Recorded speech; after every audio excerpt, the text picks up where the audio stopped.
Right. Mhm. Hello, long time no see, Jerry. Hi Kate, how's it going?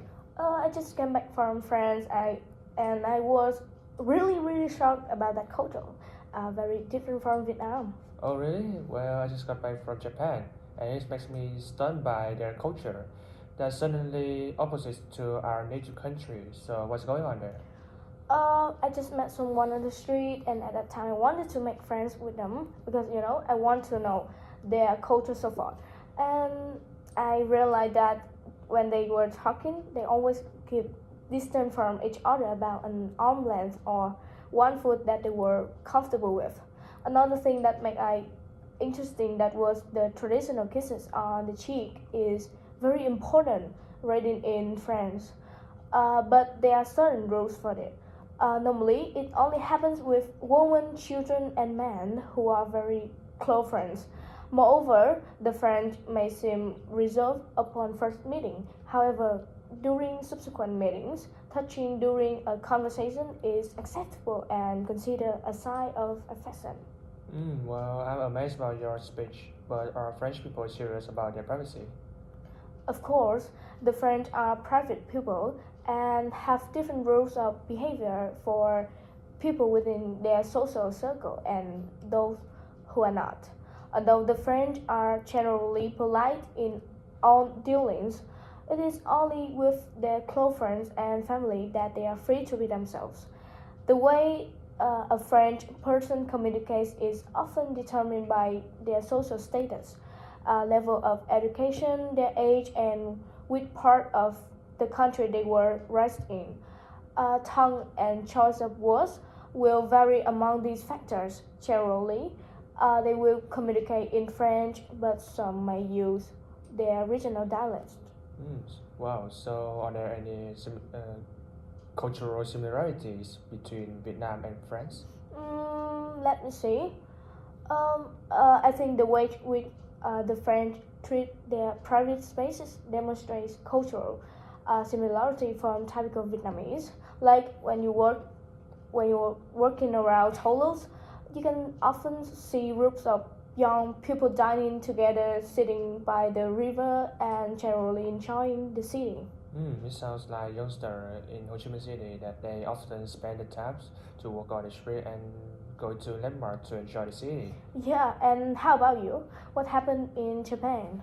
Well, when I landed in Japan, I was impressed by the cultural manners that they will bow their head to show full of res- respectfulness.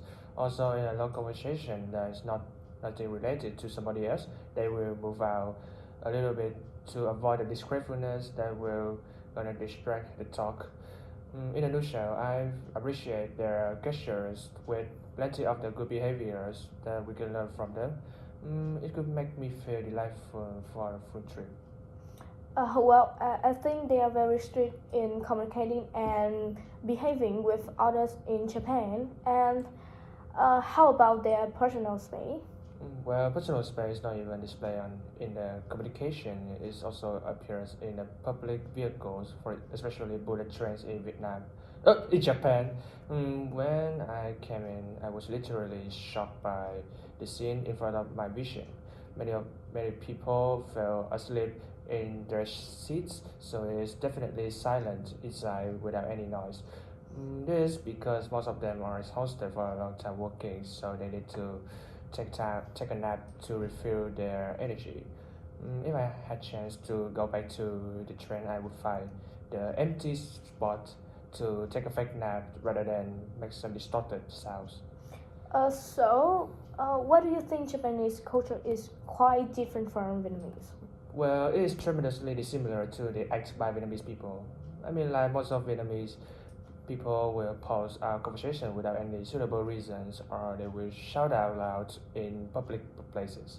It is hard to imagine how immorality they can act like that without any regretfulness and they are gonna make it intentionally.